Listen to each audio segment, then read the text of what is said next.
incrível vocês 30 terem se matriculado nesse horário, porque é uma opção também, né, professora? Não tem muita. Mas tinha 4, né, turmas de fluidos abertas esse semestre. Sim, mas todas conflituavam com o horário depois que a gente colocou. O negócio é esse, né, no fim das contas. Casar com o horário da pessoa. Não tem muito jeito com os de 7 anos. Deixa eu lhe dizer. Na aula de hoje, a gente vai terminar toda essa parte de análise integral. Na aula passada, a gente não estava falando de energia. Aí a gente vai concluir essa parte. E a gente vai, na aula que vem, ou talvez hoje ainda, começar a parte de análise diferencial. Bom dia, Lucas. R$ 5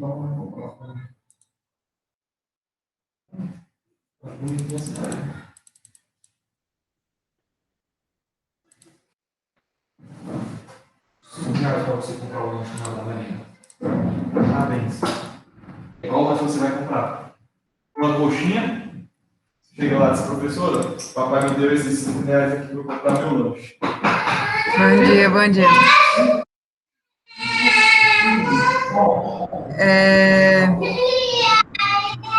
Pessoal, então, na aula passada, a gente estava falando sobre conservação de energia, né? E aí a gente chegou na equação da conservação de energia para um volume de controle, né? Isso aqui tinha sido a nossa aula passada, né? Terminamos de falar de conservação de momento, entramos em conservação de energia, fizemos algumas questões de conservação de energia, né? E hoje a gente vai aplicar essa equação da conservação da energia para uma situação específica, né? Não sei se vocês já ouviram falar da famigerada equação de Bernoulli, né? Mas há quem pague fluidos e diga assim: você passa metade da disciplina para chegar na equação de Bernoulli e a outra metade da disciplina aplicando a equação de Bernoulli. É uma simplificação, obviamente, né, que o pessoal faz, mas é uma das equações mais importantes da mecânica dos fluidos, realmente é a tal da equação de Bernoulli, né? E ela surge justamente de um balanço de energia, situação específica, certo? Bom dia, Ana. A equação de Bernoulli se trata da gente fazer um balanço de massa, né? Se utilizar da nossa equação de conservação de energia para o caso de um escoamento que ocorre em regime permanente, no qual os... Na minha bolsa aí. Eu não abri, não. No qual os efeitos viscosos são desprezíveis, ou seja, se os efeitos viscosos são desprezíveis, quer dizer que a gente não tem os efeitos de atrito, né? Porque lembra que o atrito entre uma camada de fluido e outra que promove justamente, né, o retardo da velocidade de uma camada e de outra de fluido. Então, quando a gente fala de uma situação de escoamento em que os efeitos viscosos são desprezíveis, a gente está considerando um escoamento sem atrito entre as camadas de fluido, né? Então, a gente não tem uma variação da energia interna do fluido em decorrência do atrito, certo? Outra consequência disso é que a gente acaba que esse escoamento, ele vai ser um escoamento em que não existe transferência de calor, né, para o fluido em decorrência do atrito. Na realidade, o atrito não gera calor, né, entre as camadas de fluido. Então, a gente tem essa consequência aqui. Só um minuto, rapidinho.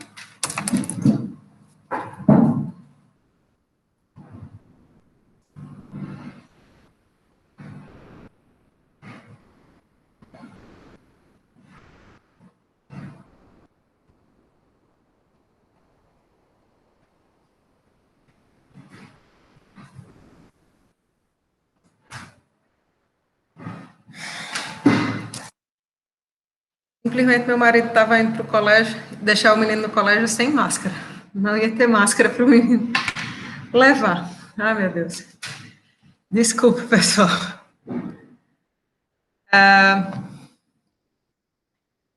Então, continuando aqui, certo? Bom dia, Júlia. Então, no caso da equação de Bernoulli, a gente aplica, né, a equação de conservação de energia para o escoamento em regime permanente.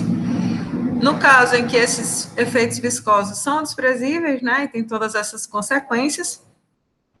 E para um fluido incompressível, né? Se o fluido é incompressível, a gente tem que a massa específica dele ela é constante ao longo do escoamento, tá? E o último, né, a última das considerações referentes a esse tipo de escoamento é o fato de que ele ocorre na ausência de máquinas. Ou seja, a gente considera que não existem outras formas de trabalho que não o próprio trabalho do escoamento do fluido. Então, vocês percebem que muitas coisas aqui vão ser canceladas, né? Se o escoamento é em regime permanente, então a gente tem esse primeiro termo sendo igual a zero. Se não tem esses efeitos viscosos, então esses dois termos aí também são iguais a zero. Se a gente fala que não existem máquinas, né, então também não existem essas outras formas de realização de trabalho, de tal maneira que a gente praticamente só fica com essa integral na superfície de controle, né, que está aí desse lado direito da equação. A gente fica basicamente com essa avaliação daqui, né? Só que veja só, se o fluido ele é incompressível, né, e a gente está falando do escoamento em regime permanente, então a equação da continuidade diz para a gente que a vazão mássica na seção de entrada tem que ser igual à vazão mássica na seção de saída, né? E aí isso obriga, né, que esse termo aqui tem que ser igual na seção de entrada e na seção de saída, correto? Então, a gente ficaria com M ponto, a avaliação desse termo aqui na seção de entrada, mais M ponto, a avaliação desse termo aqui na seção de saída, tem que ser igual a zero, né? Se essas vazões mássicas nas seções de entrada e saída são iguais, então, basicamente, a gente só tem que trabalhar com esse termo aqui, né? Que, na realidade, ele vai ser constante, ele vai ter que ser igual também na seção de entrada e na seção de saída.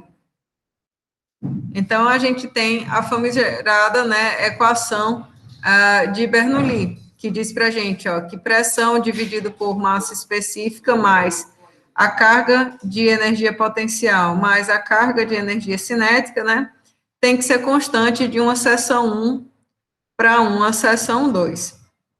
Se vocês observarem, dessa equação aqui para essa equação aqui, a única coisa que foi feita foi a divisão disso aqui por aceleração da gravidade, né? Então, massa específica dividida aqui pela aceleração da gravidade gerou peso específico, né? E aí, em vez de trabalhar com GZ, a gente trabalha simplesmente com Z aqui, ok?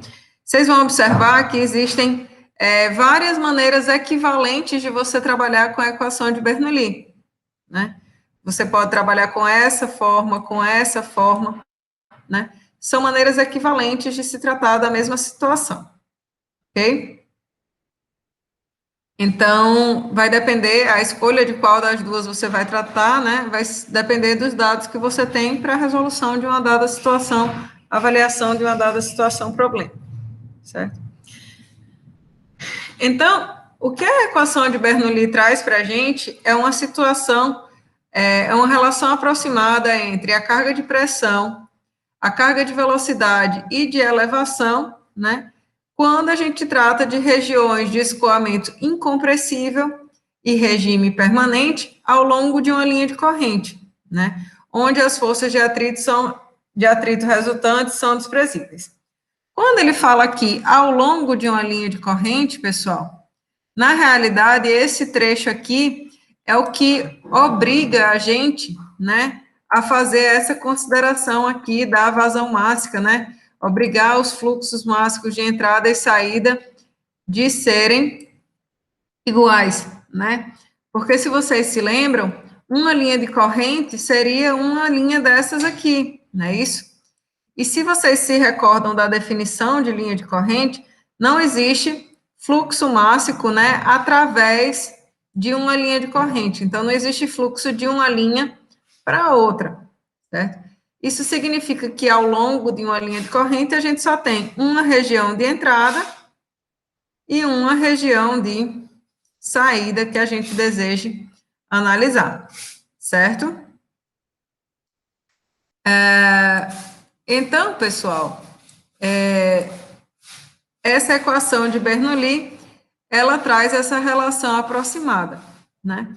Um detalhe, né, se a gente for observar aqui essa figura, né, ele traz para a gente, ó, regiões de validade da equação de Bernoulli e regiões de não validade da equação de Bernoulli, certo?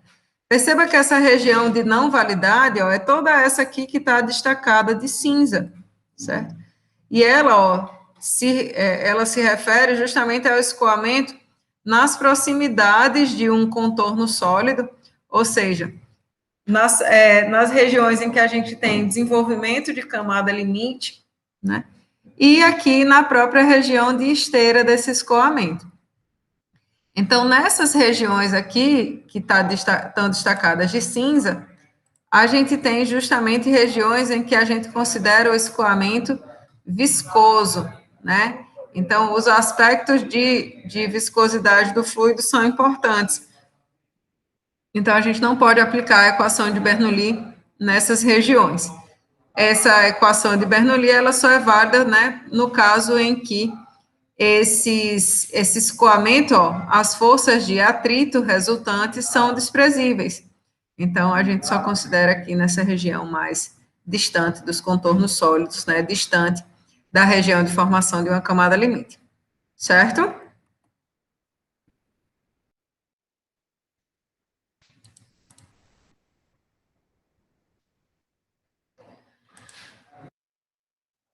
Bom,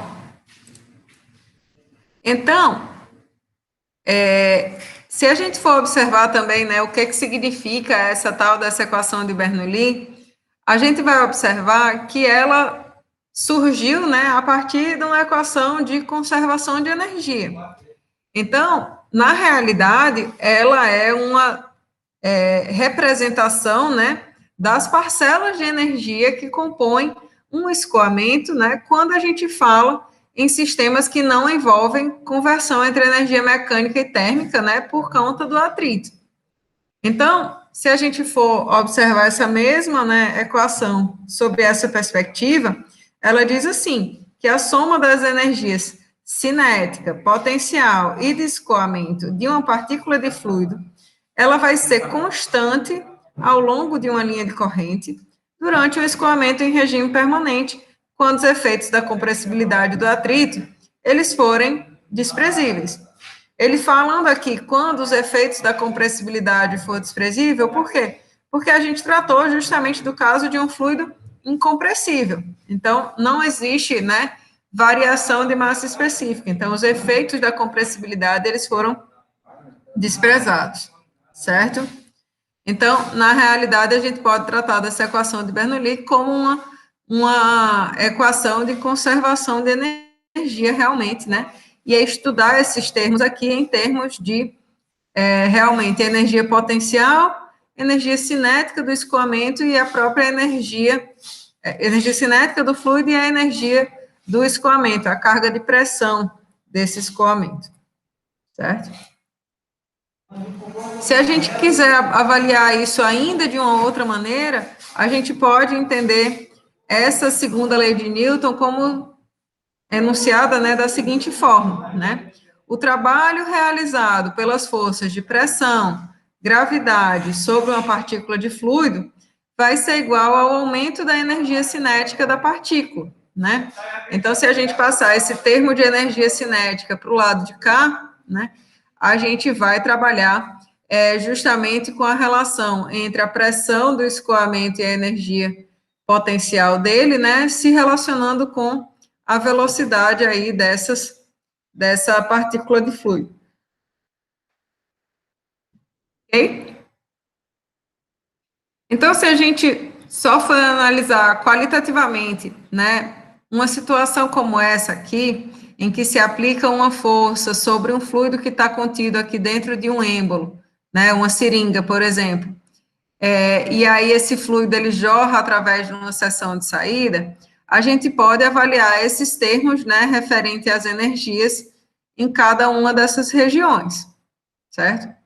Então, ele diz assim, ó, considere o escoamento de água mostrado na figura, né? A força aplicada no êmbolo da seringa, produz uma pressão maior do que a atmosférica no ponto 1 do escoamento.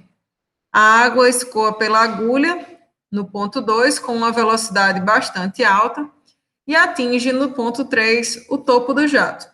Discuta, utilizando a equação de Bernoulli, a distribuição de energia nos pontos 1, 2 e 3, certo?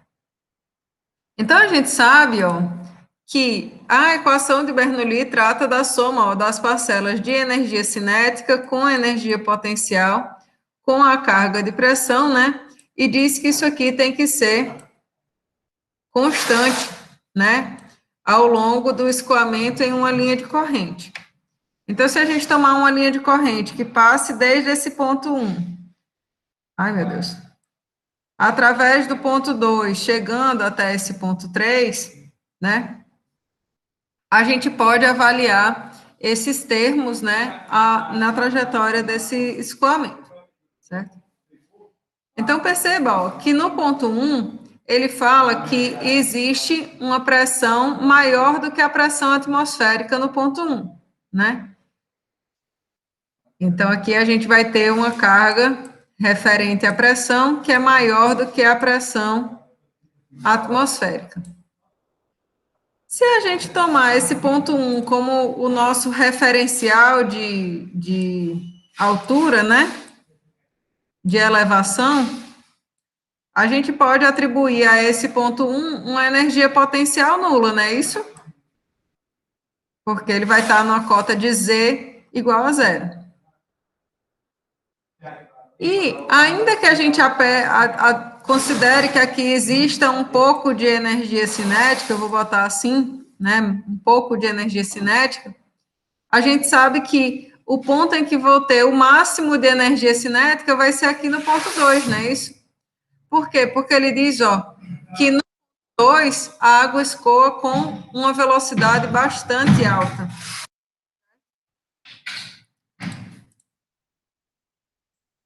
Então, a gente vai considerar que nesse ponto 2, a carga de energia cinética, ela é elevada, certo? Então, aqui a gente teria o máximo de energia cinética.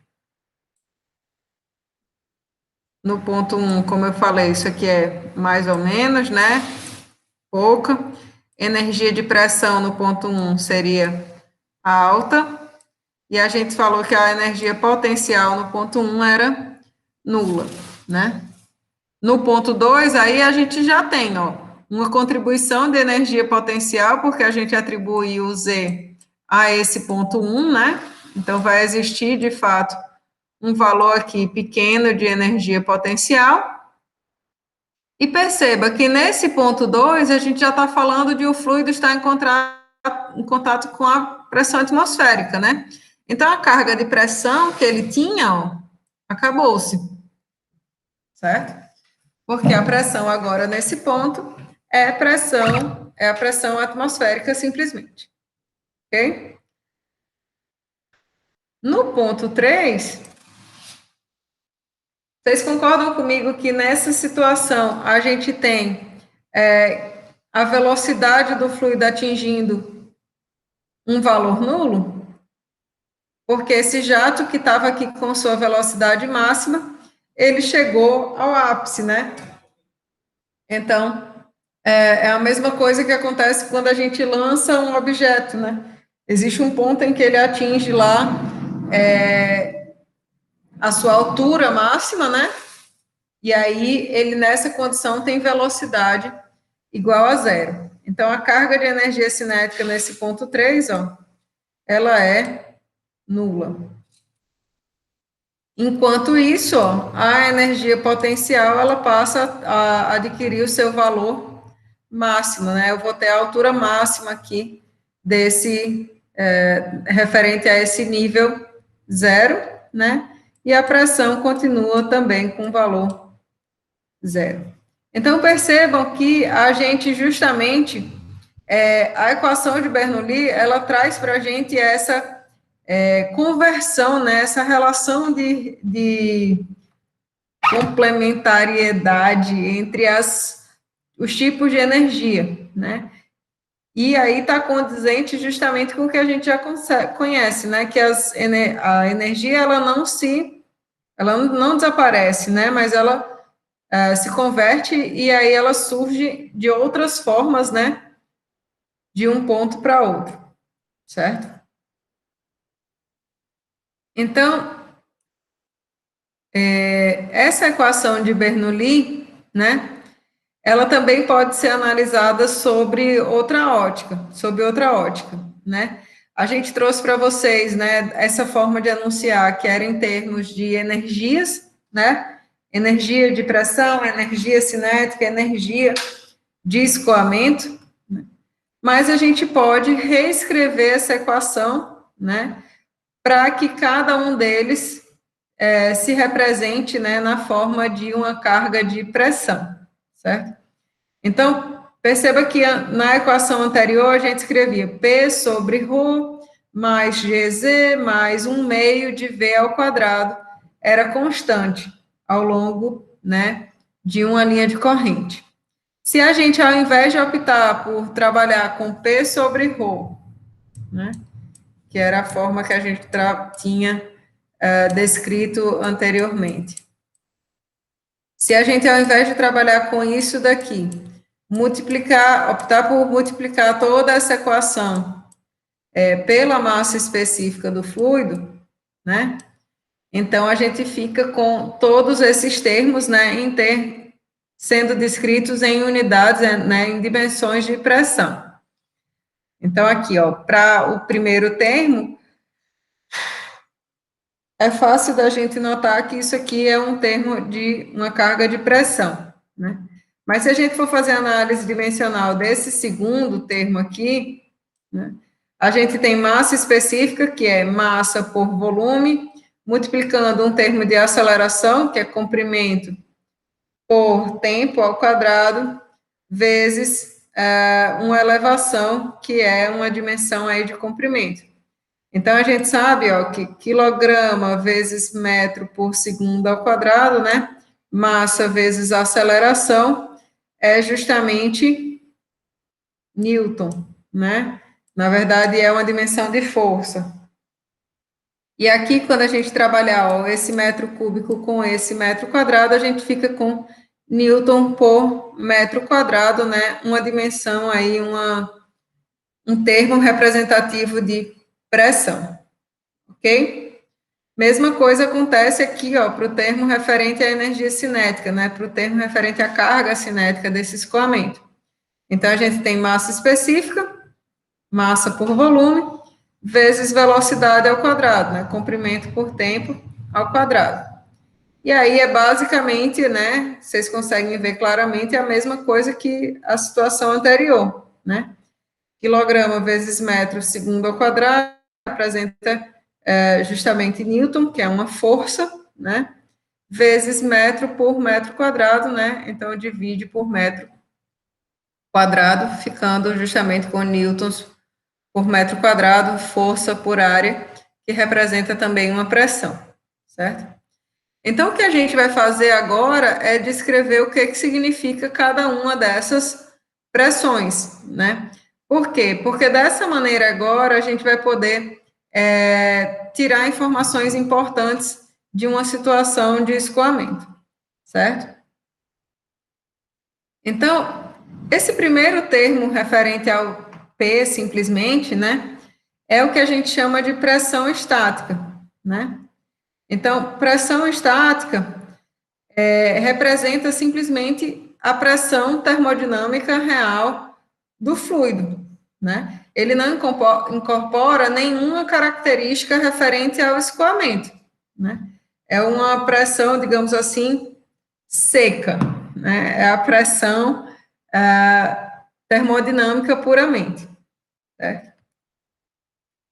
O segundo termo a gente chama de pressão hidrostática, né? Na realidade, ele traz justamente os efeitos de uma possível mudança de pressão em decorrência da mudança de elevação do fluido. Então, ele traz aqui justamente o que a gente chama de uma carga estática desse escoamento, certo? E aí, obviamente, da mesma forma que a gente vem fazendo, vocês vêm fazendo desde sempre, né? Esse valor depende de um nível de referência que a gente escolha, né? Essa carga estática, né, essa pressão hidrostática, ela vai depender de o que a gente selecionou como um nível de referência, né? E acima desse nível a gente tem aumentos de pressão, para baixo desse nível a gente tem cotas negativas, aí dizer, e diminuições de pressão, certo? O terceiro termo, a gente chama ele de pressão dinâmica, né? Então, esse termo de pressão dinâmica, ele diz respeito ao aumento de pressão que esse fluido que ele estava em movimento, ele promove, né? Quando ele é parado de maneira isentrópica. Poxa, professora, de maneira isentrópica, o que isso quer dizer, né? A pessoa está aqui de manhã, acordando cedo, e aí você já vem com uma brutalidade dessa, falando em coisa isentrópica, por favor, né? É até feio um negócio desse. Mas não, olha só. Quando a gente trata de um processo que ele é reversível, né? Ou seja, ele acontece de maneira ideal, sem que haja, né, fenômenos de atrito, né? E que ele acontece de maneira adiabática, ou seja, sem transferência de calor, né? Todos esses processos que são reversíveis e adiabáticos, eles são processos sem atritos e são processos isentrópicos, certo? Por quê? Se vocês se recordam aí da vida pregressa de vocês, um processo isentrópico, né, é um processo ideal, é um processo em que não houve variação de entropia do fluido. E esses processos ideais são aqueles que ocorrem por diferenças infinitesimais, né, sem transferência de calor, sem atrito, né? Então, isso seria um processo isentrópico, tá? Então, esse termo da pressão dinâmica, aqui que a gente coloca para vocês, né, ele representa o aumento de pressão quando o fluido que estava em movimento a uma dada velocidade v, ele é levado ao repouso de maneira isentrópica, né? Então, ele surge da conversão da energia cinética do fluido que escoava de uma velocidade v para a velocidade v igual a zero, né? Quando essa energia cinética é convertida em pressão, certo? Tranquilos, entenderam aí mais ou menos o que acontece?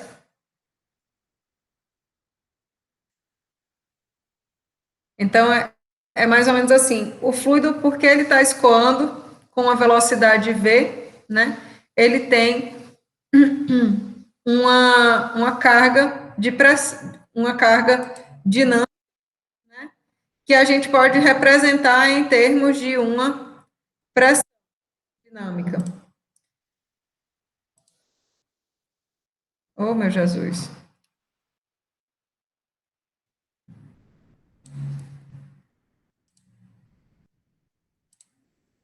Então, esse termo de 1 meio de ρV ao quadrado diz respeito justamente a esse aumento de pressão quando esse fluido que estava em movimento, ele é levado ao repouso de maneira isentrópica, certo?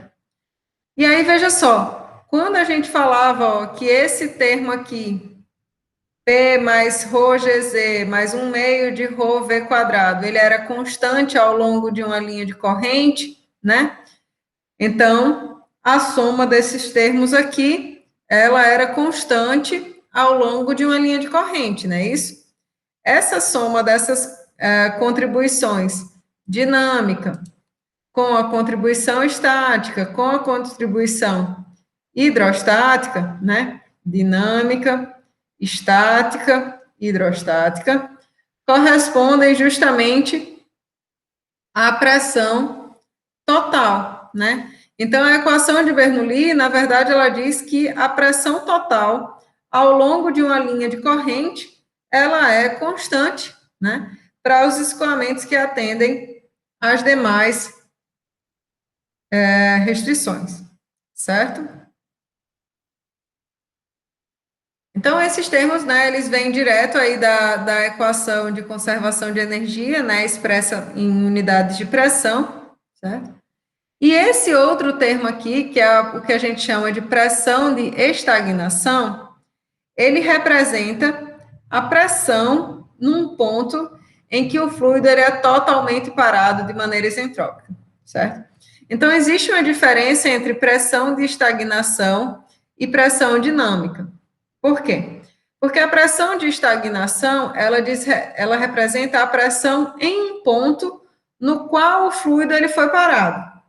Então, a pressão no ponto em que o fluido foi parado, ela corresponde à parcela da pressão estática, né, que é a pressão do próprio escoamento naquele ponto, né, mais a parcela dinâmica, que é o que a gente chamou nos slides anteriores do aumento de pressão em decorrência dessa desaceleração do fluido. Então, esse termo de pressão de estagnação, ele é referente a essas duas parcelas, certo? Então, a gente usa essa informação de pressão de estagnação para poder fazer medidas, né, da velocidade do escoamento do fluido, certo? Então, veja só, se a gente rearranjar esses termos aqui, né, de tal maneira que a gente trabalhe com a pressão de estagnação menos a pressão termodinâmica, né, a pressão estática daquele ponto do escoamento, a gente tem que essa diferença de pressão é igual à pressão dinâmica, 1/2 de ρV ao quadrado. Se a gente rearranjar esses termos, a gente pode, isolar a velocidade do fluido, né, em termos da diferença de pressão entre a pressão de estagnação e a pressão estática do escoamento, certo? Isso aqui vai servir para a gente, justamente para fazer, para a gente tomar, né, essas medidas para avaliação da velocidade. Então, como que a gente mede a pressão num fluido que está escoando, né? A gente já viu, inclusive, na questão lá eu não sei se foi da prova de vocês ou foi de da outra turma, né? Mas tinha uma questão lá na prova em que a gente tinha o fluido escoando, né? Através de uma tubulação com a dada velocidade. E naquela tubulação, na ocasião, se faziam duas tomadas de pressão na parede, certo? Então, essas tomadas de pressão na parede, o que acontece? A gente sabe que na parede o fluido tem velocidade igual a 0, não é isso? Então, se o fluido aqui ele tem velocidade igual a 0, uma tomada de pressão na parede me dá uma medida da pressão estática do escoamento, não é isso? Por outro lado, se nesse mesmo ponto daqui eu tomar uma medida de pressão aqui alinhada, né, junto com essa linha de corrente do escoamento, perceba que nesse ponto que eu estou destacando, a gente tem duas contribuições de pressão. A contribuição da pressão estática e a contribuição da pressão dinâmica, porque o fluido está escoando com uma dada velocidade V, certo? Então, o dispositivo que a gente conhece como o tubo de Pitot, acho que vocês, inclusive, já ouviram falar a respeito desse instrumento, né? Ele trabalha justamente dessa maneira, né? Ele faz medições, ó, através de pequenos orifícios alinhados com o escoamento, né? Ele faz essa medição aqui da pressão dinâmica, né, da carga dinâmica do escoamento. Então, medições de diferenças de pressão entre essa sonda que está aí alinhada com o escoamento e uma tomada de pressão na parede, por exemplo, pode te dar justamente essa diferença aqui de pressão que permite a estimativa da velocidade do escoamento do fluido, ok? Então, deixa eu fazer aqui essa questão para a gente ilustrar um pouco isso tudo.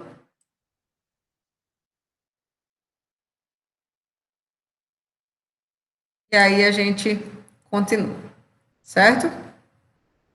Dúvidas até agora, meu povo? Essa parte da disciplina, eu digo que muita gente acha enrolada, complexa, sei lá. É a parte que eu mais gosto.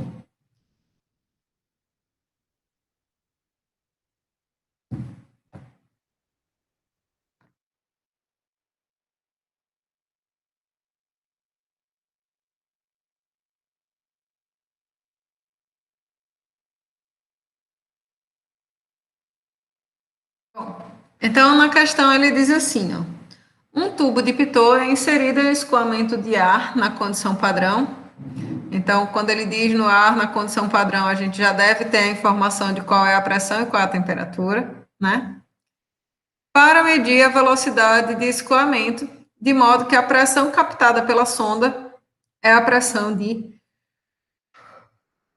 estagnação. A pressão estática é medida no mesmo local do escoamento com uma tomada de pressão na parede. Se a diferença de pressão entre uma e outra é de 30 milímetros de mercúrio, determine a velocidade do escoamento. Então, perceba. O que ele coloca no enunciado é o seguinte, ó. O tubo de Pitot é inserido no escoamento de ar para medir a velocidade do escoamento. Então, o que a gente vai querer medir é essa velocidade, certo? Ele fala, ó, que a pressão captada pela sonda é a pressão de estagnação. Então, isso aqui é a sonda, ó, que está alinhada com o escoamento. O fluido está aqui, ó, entrando nessa sonda com uma velocidade V, certo? E ele é levado, ó, aqui dentro desse elemento ao repouso. Então, aqui nesse ponto, ó, a velocidade do fluido é igual a zero. E aí a gente tem, ó, que essa pressão que atua aqui nesse ponto B, ele informa, né, que é a pressão de estagnação. Meu Deus, estagnação. A pressão estática, ó, ele coloca, é medida no mesmo local do escoamento com a tomada de pressão na parede. Então, aqui tá aqui a parede da tubulação. Ele toma a pressão estática aqui, que é o valor simplesmente de P, né, na parede. Se a diferença de pressão entre os pontos A e B é de 30 milímetros de mercúrio, determine qual que é a velocidade do escoamento. Então, veja só.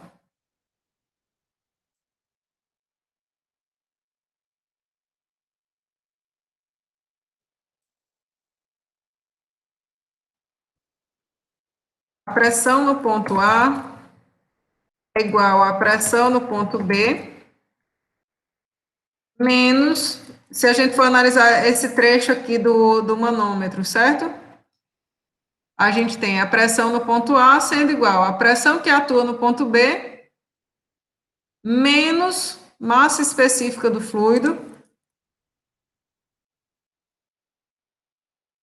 vezes G, vezes H, que é essa altura da coluna de fluido, certo? Então, PA menos PB é igual a menos ρGH, certo? A pressão no ponto A, ele diz que é a pressão estática do escoamento. E a pressão no ponto B, ele diz que é a pressão de estagnação, certo? Quando a gente estava falando em medição de velocidade, né, se colocou aqui a velocidade do escoamento é raiz de 2 vezes pressão de estagnação menos pressão estática, né? Então, esse termo daqui vale justamente...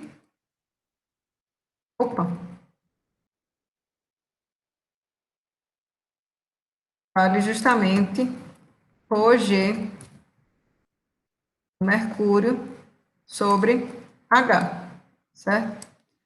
Porém, veja só, nesse cálculo aqui da velocidade do escoamento, a gente precisa entender que a diferença de pressão está relacionada com a massa específica do fluido que está escoando, né?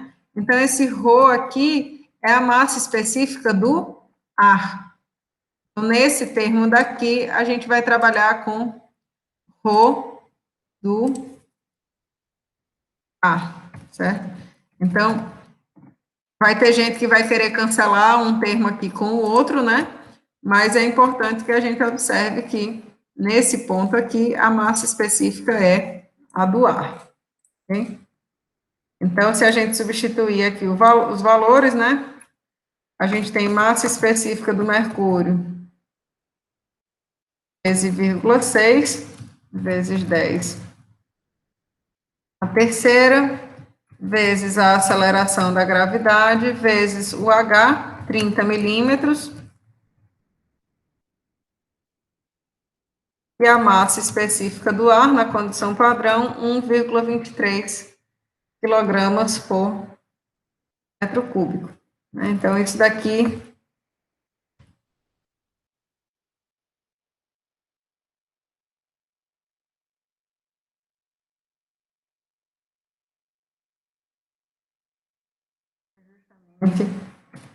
esta continha aqui.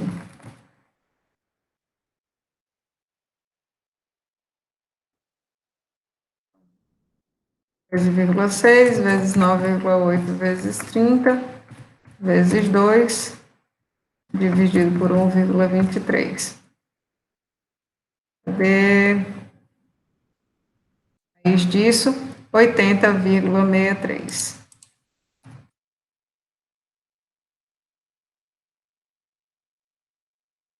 Ok, pessoal? Dúvidas aí no que era? A temperatura, João, vai afetar proporcionalmente a equação, né, dos gases ideais. Raramente a gente vai trabalhar com alguma situação em que a gente precise de uma equação para modelar esse comportamento, né, diferente da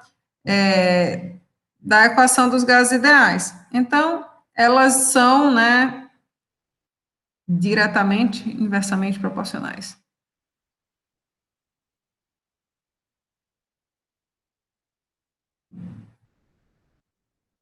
Deixa eu escrever, porque assim de cabeça...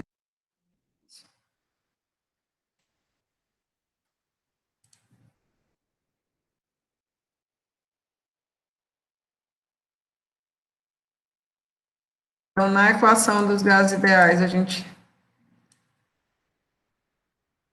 P igual a ρRT, né? Então, a gente tem essa relação de inversamente proporcional, né, da massa específica do fluido com a temperatura, certo?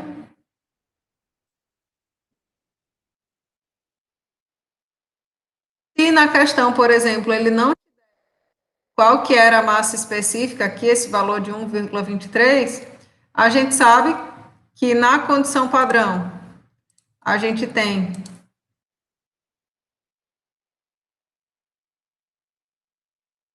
justamente a pressão de 1 atm, né, 101,3 kPa, e a temperatura de 0 graus Celsius, né, então 273,15, certo?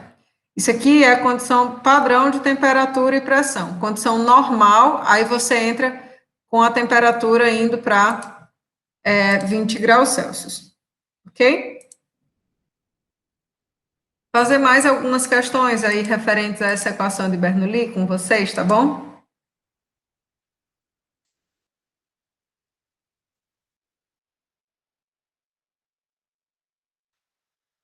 Essa questão aqui, ela trata de um escoamento em regime permanente de um fluido compressível, que é o ar, né? Mas que escoa a baixa velocidade, então que a gente pode considerar como sendo incompressível, que escoa através de um bocal. Então vamos lá. Ele diz assim: ar escoa em regime permanente com baixa velocidade através de um bocal horizontal, que é um equipamento utilizado justamente para acelerar o escoamento, né? Que descarrega esse ar para a atmosfera. Na entrada do bocal, a área é de 0,1, na saída é de 0,02 metros quadrados, e ele pede para determinar a pressão manométrica necessária na entrada do bocal para produzir uma velocidade de saída de 50 metros por segundo, certo? Então, é essa a situação que a gente tem. A gente tem esse bocal, que está aí delimitado por esse volume de controle, né? A gente vai estipular nesse bocal uma linha de corrente que aqui ele coloca justamente no meio dessa tubulação, para quê? Para que justamente não sejam importantes os efeitos referentes à formação de camada limite aqui nessas paredes desse equipamento, certo? Ele dá a área da seção de saída, de entrada, a área da seção de saída, a velocidade de saída e a pressão de saída, né? Então, a gente precisa, vai se utilizar aí da equação de Bernoulli para determinar justamente a pressão na seção de entrada, ok?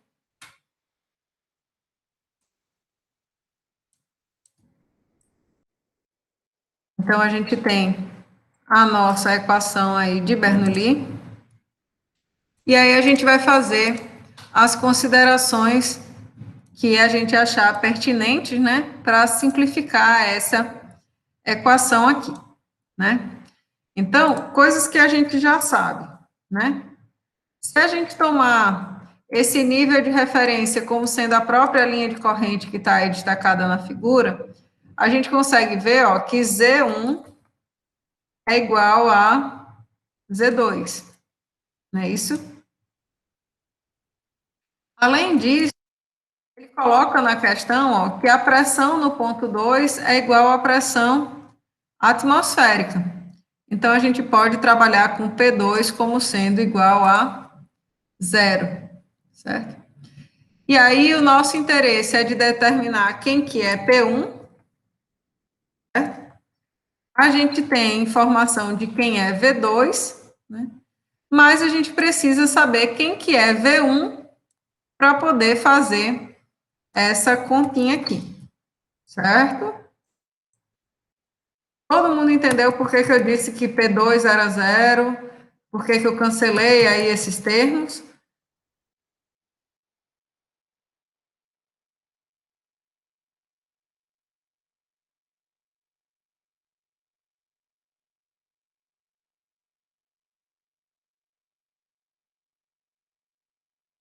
Para a gente determinar qual que vai ser a velocidade V1, a gente vai usar da equação de conservação da massa, né?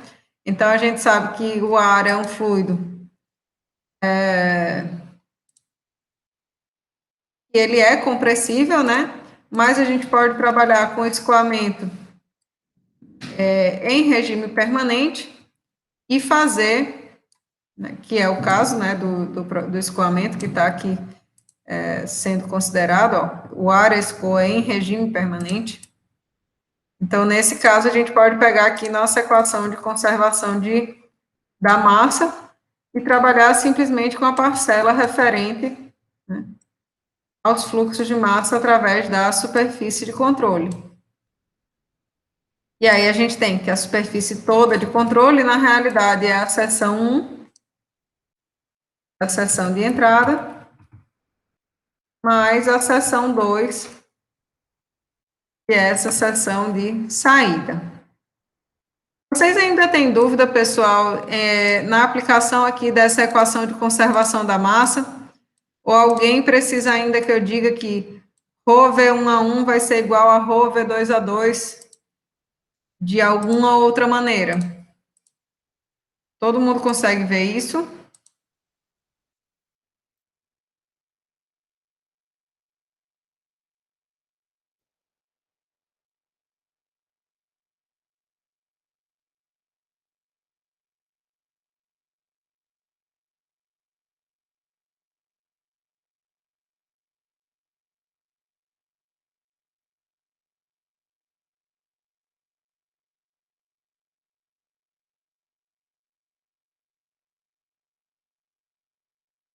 Como o fluido, a velocidade do escoamento é baixa, então a gente pode considerar esse escoamento praticamente incompressível, certo? A área 1, ele diz que vale 0,1, a área 2, ele diz que vale 0,02, e a gente tem 50 metros por segundo, né? Vezes 0,02 dividido por 0,01. A gente vai ter essa velocidade V1. Ah, tá. Dividi errado. 50 vezes 0,02, né, dividido por 0,1. Né? Então, essa velocidade 1 vale 10 metros por segundo. Como que eu soube que eu tinha feito a conta errada, pessoal?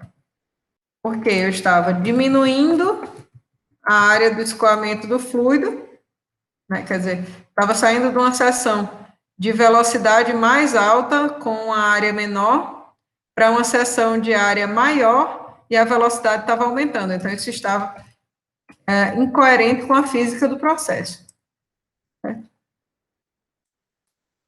Então, a gente pode substituir essas informações agora na nossa ação de Bernoulli.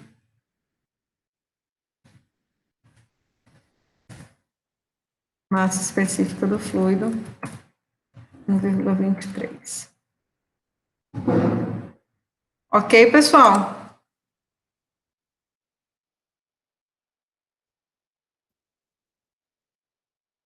Então, com isso, a gente consegue determinar qual que vai ser essa pressão P1. Muita gente olha para essa questão e diz assim, professora, eu podia aplicar a equação de conservação do momento linear? Porque as informações são parecidas, né?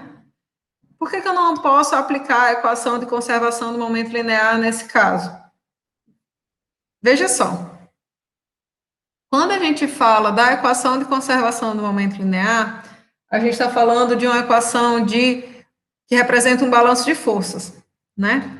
Então, se fosse para a gente usar ela, o que a gente iria considerar? Obviamente que aqui existe uma velocidade V1, né, que o fluido escoa com uma pressão P1 aqui, ótimo, né?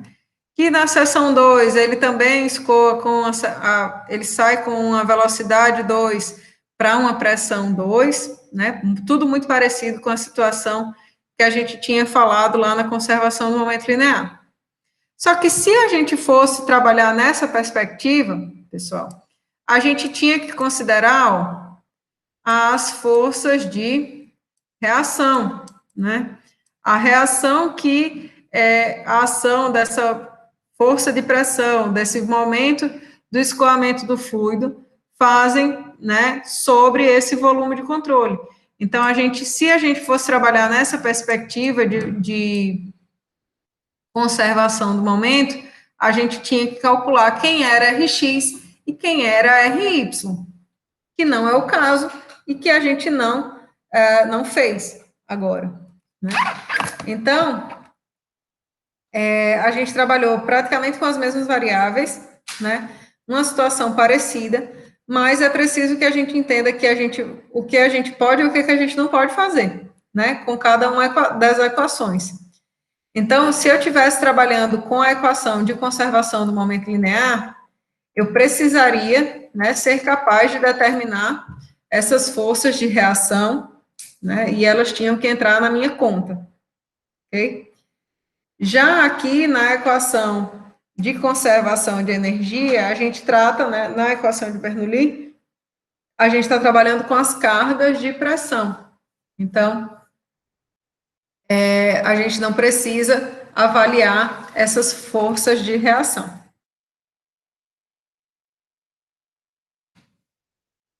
Entenderam aí a diferença de uma e de outra?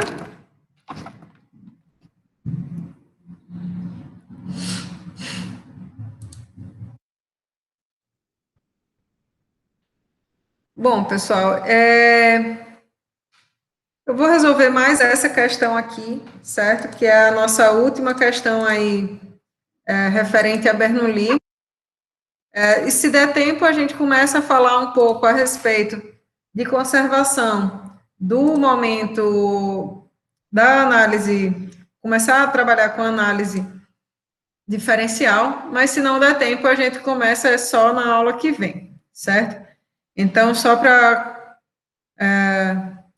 confirmar aqui, ó, escoamento de fluidos não viscosos está previsto, né, até do dia 9 ao dia 11, então é uma aula realmente voltada a isso e alguns exercícios.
Poxa vida, eu caí faz muito tempo.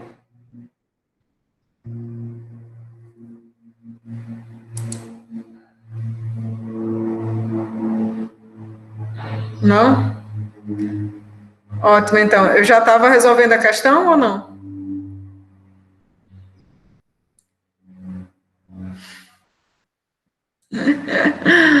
Tá bom, então, começando, então, a resolver a questão, né? Essa seria a nossa última questão aqui, inicial, referente à conservação,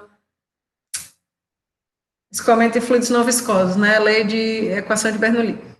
Então, ele fala assim, ó, o nível da água em um tanque é de 20 metros acima do solo, né? Uma mangueira está conectada à parte inferior do tanque e o bocal no final da mangueira aponta diretamente para cima.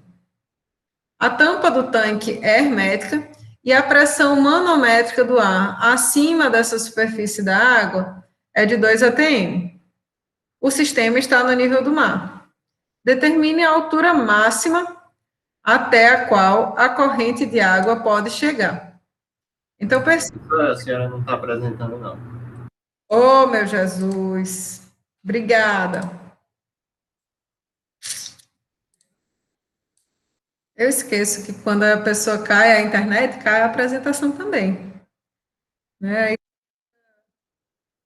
Esse pequeno problema.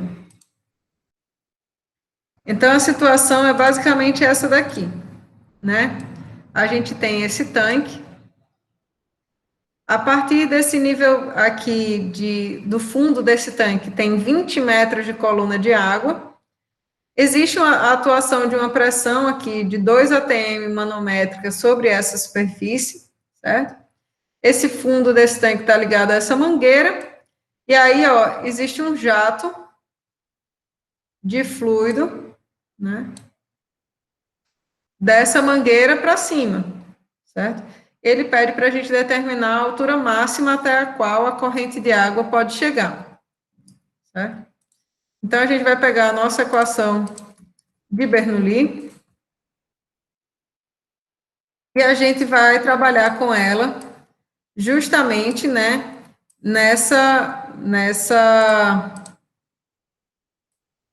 entre esses dois pontos que são do nosso interesse, certo? Que pontos seriam esses, né? Se a gente considerar, eu digo que a coisa mais difícil dessa equação de Bernoulli é a gente entender quais são, né, os pontos que a gente precisa trabalhar. Então, ó, eu vou estabelecer aqui, ó, o ponto 1 como sendo a superfície livre desse tanque e o ponto 2 como sendo esse ponto de altura máxima aqui desse jato de água. E a gente pode, né, supor que exista uma linha de corrente de fluido que faça justamente esse caminho, né? Que ligue os pontos 1 e 2, certo? Então, a gente vai trabalhar com esses dois pontos daí. O que acontece? No ponto 1, ele diz que a pressão no ponto 1, ó, a tampa do tanque é hermética e a pressão manométrica do ar acima da superfície da água é de 2 atm. Então, pressão no ponto 1 manométrica vale 2 atm. A gente tem um nível de elevação do ponto 1, certo?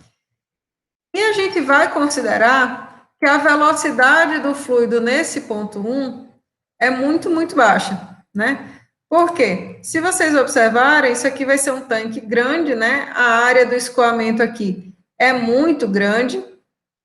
E se a gente for fazer uma avaliação da velocidade desse fluido nesse ponto aqui, ela vai ser pequenininha, né? Por quê? Porque a área do tanque ela é muito grande. Então, mesmo que eu produza aqui uma vazão mássica bastante significativa, provavelmente a gente vai ver uma variação de nível muito baixinha. Então, a velocidade do fluido aqui nesse ponto, a gente vai considerar como sendo igual a 0. Vou colocar aqui. Opa. V1 igual a 0. Certo? P2 é um ponto em que o fluido está sujeito à pressão atmosférica. Vocês concordam comigo? Então, P2, a gente até poderia dizer, P2 tem um valor de pressão de igual a 1 atm, né? Mas aqui eu não já vou trabalhar com a pressão manométrica no ponto 1? Então, se eu trabalhar com pressão manométrica no ponto 1, eu tenho que trabalhar com pressão manométrica aqui no ponto 2, certo? Em geral, o que a gente faz é trabalhar com os valores de pressão absoluta nesse caso. Por quê? Se lembram que aqui a gente disse, ó, que a pressão estática representa a pressão termodinâmica real do fluido? Pressão termodinâmica, a gente trata de pressões absolutas, tá? Então, veja só. Então, a pressão no ponto 1, se a gente trabalhar com um valor de pressão absoluta aqui, né, a gente também tem que, no ponto 2, trabalhar com o valor de pressão absoluta, certo? Só que o que vai acontecer é que o fluido, ele é incompressível, ó. A massa específica do fluido, ela é a mesma. Então, na hora que a gente fizer essa subtração aqui, na realidade, a gente vai estar trabalhando com pressão no ponto 1 manométrica. Mas eu vou deixar isso tudo bem explicadinho, certo? O ponto Z2 tem uma dada elevação, que é o que a gente tem interesse em descobrir, eu vou até destacar aqui, a de vermelho. E o fluido, no ponto 2, né? Perceba que esse é um ponto em que o fluido atingiu sua altura máxima, né? Então, nessa condição de altura máxima, o fluido ele atinge justamente a velocidade zero, né? Lembra sempre, pessoal, daquela condição em que a gente trata, sei lá, do lançamento lá de uma bolinha naquelas aulas lá de Física 1 que vocês trataram, né? Então, o fluido, ele atinge a sua altura máxima, e aí a gente tem que, nesse ponto da derivada lá da posição, a gente tem uma velocidade igual a zero. Então, V2 também é zero.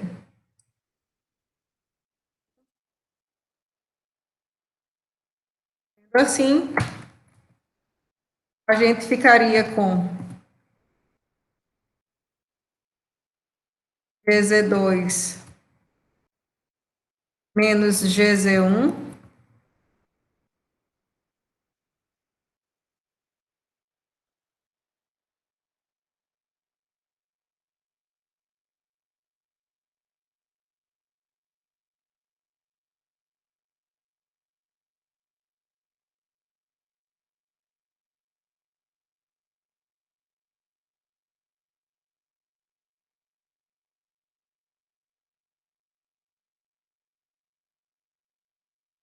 horas que eu juro que eu não entendo esse bicho aqui dessa matemática. E P1 menos P2.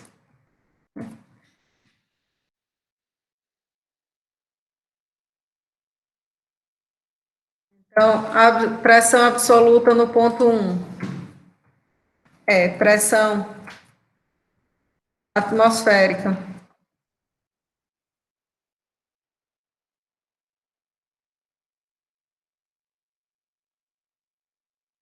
mais, meu Jesus,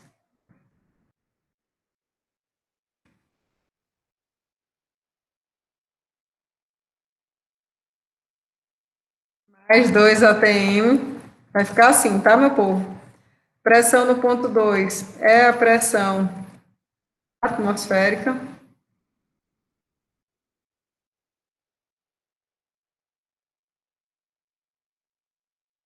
E aí, o nosso interesse é em determinar quem é Z2, certo?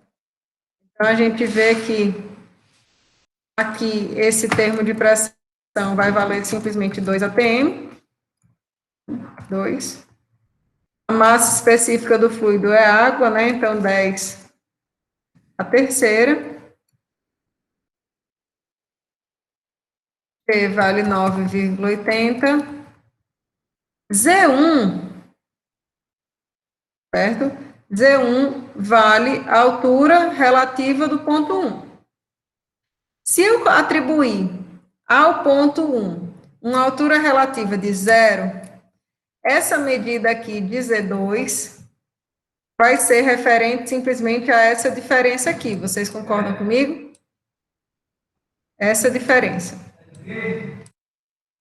Se eu atribuir ao ponto 1 o valor de Z de igual a 20, significa que eu estou pegando essa o nível de referência para elevação, como sendo aqui na base do tanque, certo? Eu prefiro fazer isso porque eu acho mais coerente, né? Mais fácil de entender.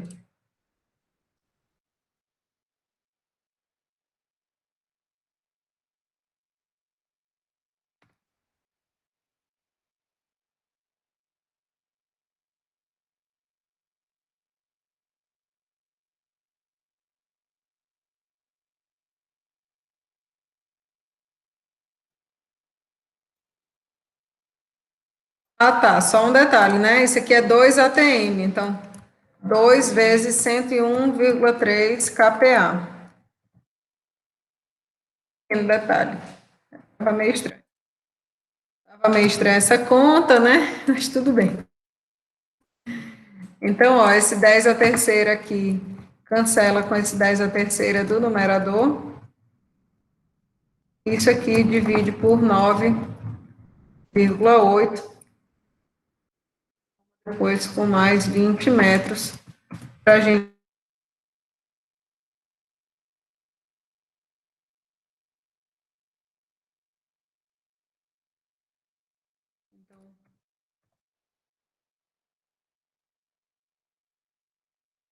Mais 20 metros. 40,67 seria o valor de Z2.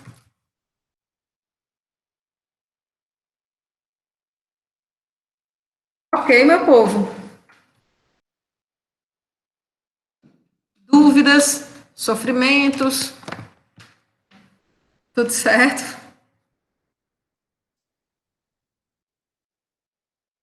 Bom, sendo assim, pessoal, assim, já fez 3 questões com relação à equação de Bernoulli, né? Aqui nos slides de vocês tem mais questão. No questionário que eu vou colocar para vocês essa semana, já também tem mais questão referente a isso e a tudo que vocês viram até agora, certo? E aí, eu vou dar início, né, a essa parte de análise diferencial do escoamento. Eu vou dar início porque é uma parte bem extensa, né, do nosso estudo. Quanto mais cedo a gente começar, melhor. E assim, em geral, as pessoas sentem dificuldade com a análise diferencial, né? Sentem muita dificuldade porque a gente vai trabalhar agora com muitas, né, como o nome já diz, né, diferencial. Então, a gente vai trabalhar com muitas derivadas, a gente vai trabalhar com diferenças muito pequenas, né? A gente vai ter que se valer de algumas deduções para chegar no resultado que a gente quer. Então, quanto mais cedo a gente começar, mais cedo a gente termina e tudo passa, tá certo? Então, o que a gente vai fazer, né, é começar a tratar desse escoamento de fluidos nessa perspectiva diferencial, né? E perceba que isso aqui vai ser bastante diferente do que a gente vinha tratando anteriormente. Por quê? Quando a gente estava tratando de conservação da massa, conservação do momento linear, conservação de energia, na perspectiva integral, né, a gente falava de um volume de controle, né, grande, a gente trabalhava o que quer que tivesse dentro dessa caixa que a gente chamava de volume de controle, a gente avaliava as seções de entrada e saída desse volume de controle, e não importava, né, detalhes do que acontecia aqui dentro para a gente.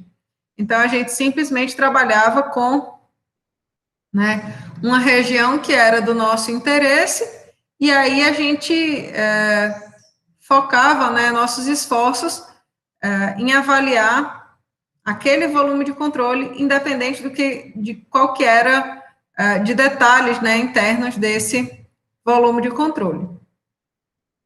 Agora, nessa parte de análise diferencial do escoamento, a gente vai querer saber o que ocorre com o fluido, né, a cada ponto do escoamento. Então, a gente sai dessa perspectiva de análise integral que não importava, por exemplo, o que tivesse aqui dentro dessa caixa rosa, né?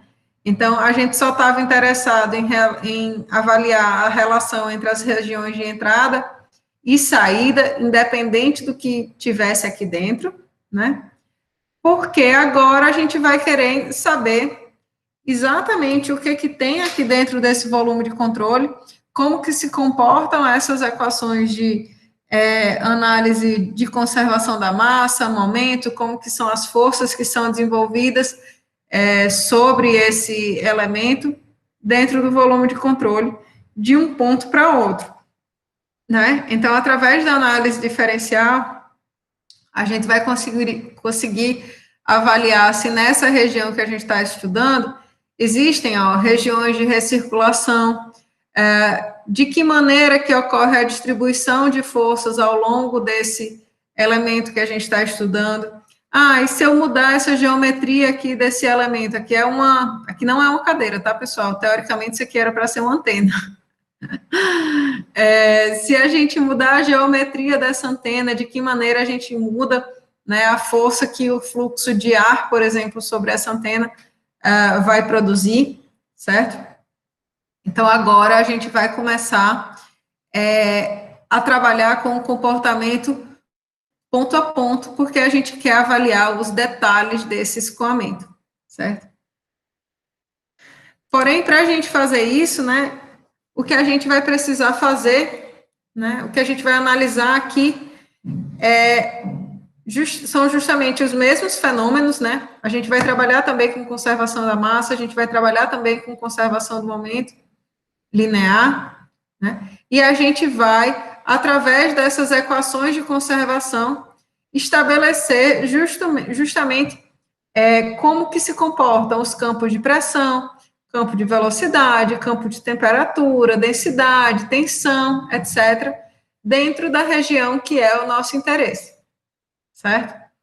Então, enquanto, né, na perspectiva integral, a gente estava interessado em, sei lá, calcular o valor da força, ou calcular qual que era o valor da massa, da vazão mássica do fluido, né?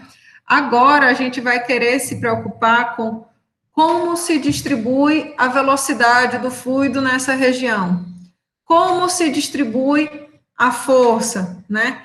Quais são as equações que governam esse escoamento, certo? Então, nessa perspectiva, a análise diferencial, ela é um pouco menos, eu nem consigo dizer que é um pouco menos matemática, né, mas é que ela tem um pouco menos de valores efetivos atribuídos a ela, né, e ela é muito mais, às vezes, fenomenológica, né, de descrição do fenômeno que está realmente acontecendo ali por meio das equações matemáticas, certo? Para a gente trabalhar nessa perspectiva, como eu falei para vocês, a gente vai usar as duas equações, né, que a gente já conhece, conservação de massa e conservação de momento linear. Vocês já trabalharam na perspectiva integral.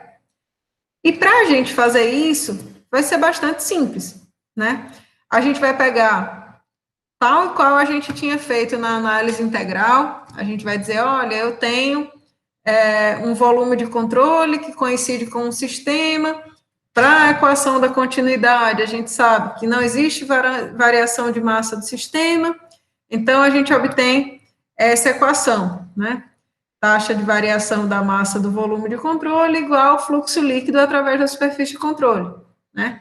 A variação das vazões mássicas na seção de entrada e de saída, né? Mesma coisa que a gente tinha feito anteriormente. Certo? O que vai acontecer agora, nessa perspectiva diferencial, é que essa equação que a gente disse que era válida para análise integral, ela também é válida para qualquer tamanho de volume de controle. Então, a gente vai tomar essa equação que a gente já tinha, né, que é a equação da conservação da massa para um volume de controle, e a gente vai fazer o nosso volume de controle virar um ponto, né? Então, a gente vai diminuir o tamanho desse volume de controle até uma quantidade infinitesimal, e no limite em que esse volume de controle está chegando lá nesse volume de controle infinitesimal, ele vai se tornar um ponto do escoamento, certo?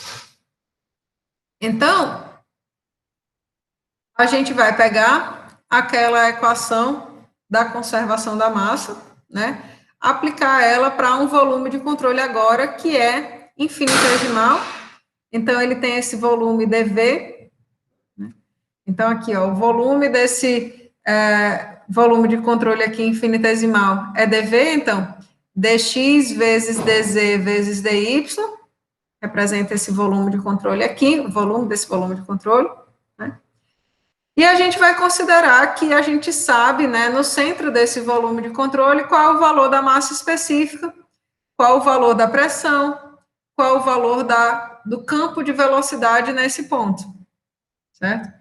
Então, a gente vai dizer que nesse ponto aqui, no centro desse volume de controle, eu tenho um valor de massa específica que é ρ, e um campo de velocidade que é representado pelas componentes U na direção x, V na direção y e W na direção z, certo? E por que a gente tem interesse nessas propriedades, né? Velocidade e massa específica. Porque se vocês se recordarem aqui da equação de conservação da massa, né? A gente vai trabalhar justamente com massa específica do fluido, velocidade e uma área através da qual o fluido escoa, certo? Então, por isso, a gente vai ter interesse nessas propriedades, certo?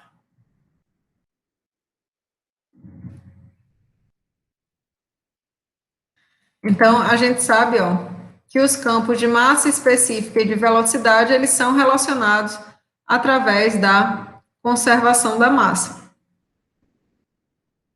E aí, pessoal, o que vai acontecer é que a gente tem um volume de controle que é infinitesimal, né? A gente tem os valores dessas propriedades aqui no centro desse volume de controle, mas a gente quer avaliar essas propriedades em cada uma das 6 faces da superfície de controle, ou seja, através dessa superfície, dessa e todas as outras superfícies do volume de controle. Ou seja, são pontos que estão ligeiramente distantes dessa origem que a gente estipulou. Então, para isso, né, para determinar quais são os valores dessas variáveis ou desses produtos em cada uma das faces, a gente vai usar a expansão em série de Taylor, né, que a gente já usou anteriormente lá no desenvolvimento da equação geral da estática, que ela diz, ó, que o valor da função no ponto que eu tenho interesse, ou seja, em qualquer uma das superfícies, é igual ao valor da função no ponto que eu conheço, que é o centro da superfície, mais a derivada da função vezes a distância, ponto de interesse menos ponto de origem, elevado a 1, dividido por 1 exponencial, e em seguida esses termos vão aumentando de ordem, né? Então, esses termos de segunda ordem, em geral, a gente diz que são muito pequenos e despreza a contribuição deles, né?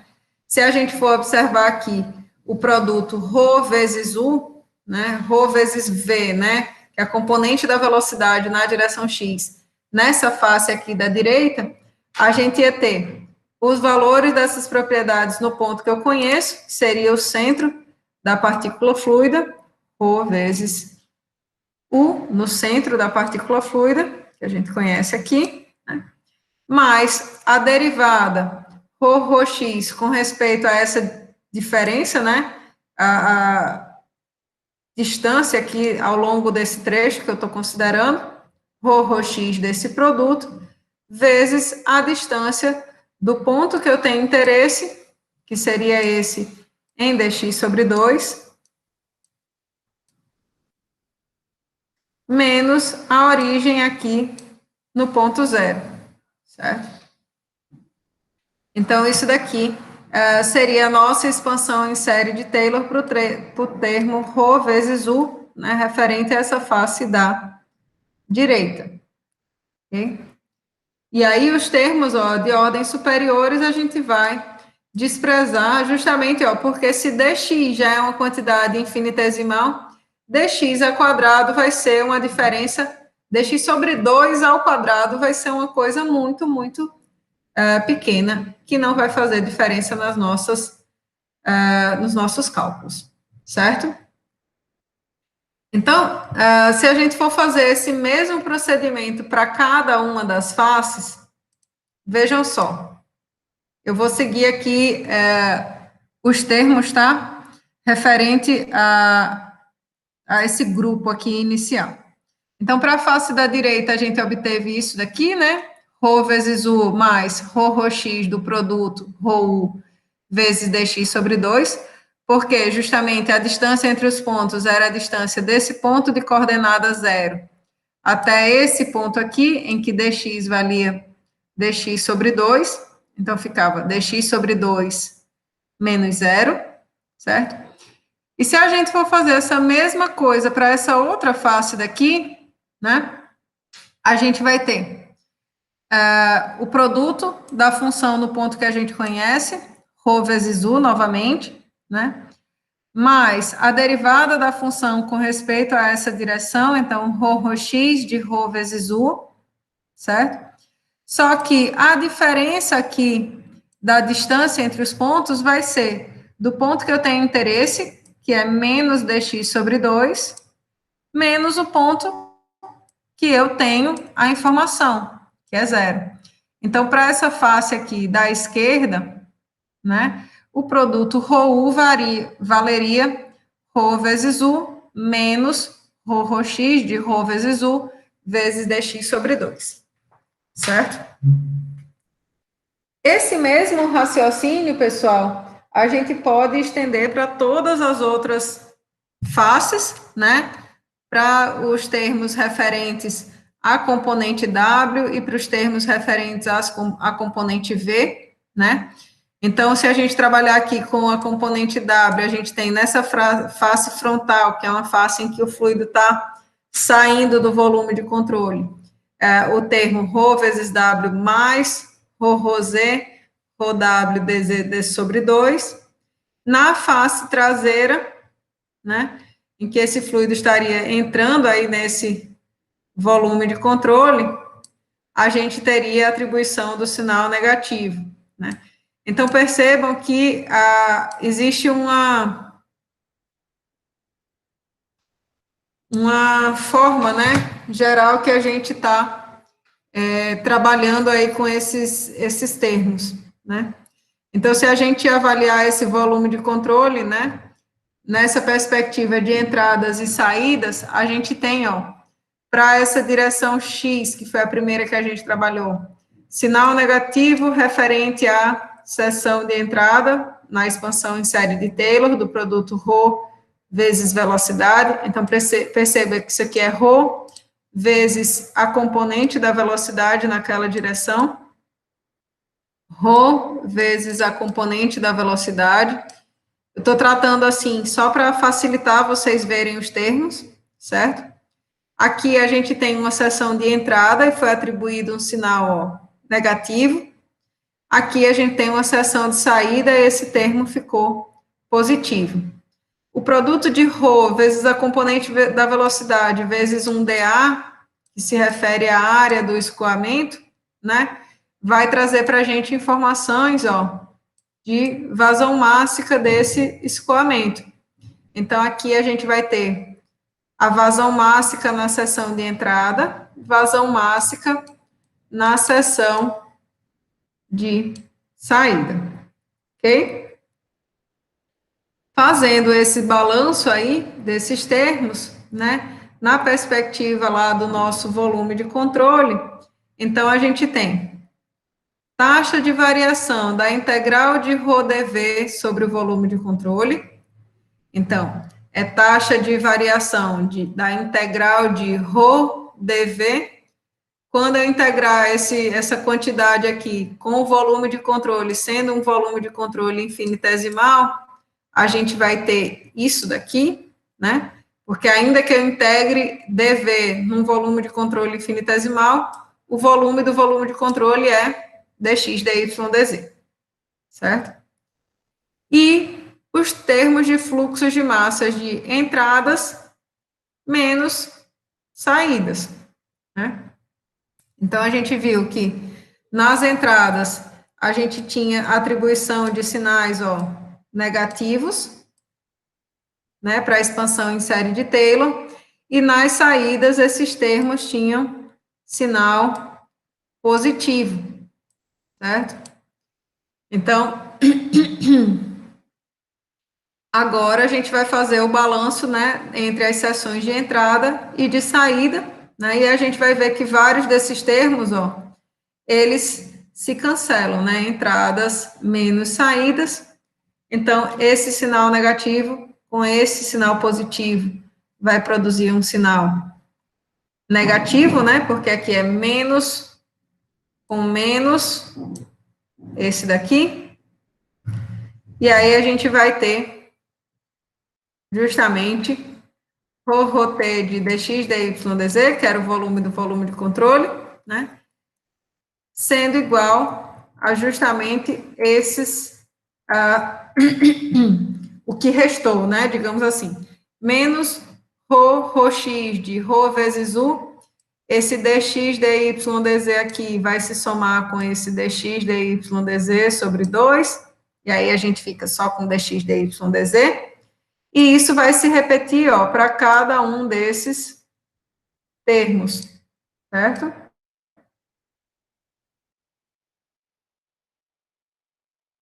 Então, a gente vai ficar com isso daqui, certo? Como esse volume do volume de controle, ele apresenta, assim, em todos os termos, a gente pode, né, cancelar, de tal maneira que a gente vai ficar com a representação da equação da continuidade como sendo ρT de ρx de ρ vezes u, mais ρy de ρ vezes v, mais ρz de ρ vezes w, sendo igual a 0, certo? Então, essa daqui seria a nossa equação da continuidade em coordenadas cartesianas na perspectiva diferencial, certo? E aí, na aula que vem, a gente começa a tratar de, novamente, simplificações dessa equação da continuidade para a gente poder resolver aí nossas situações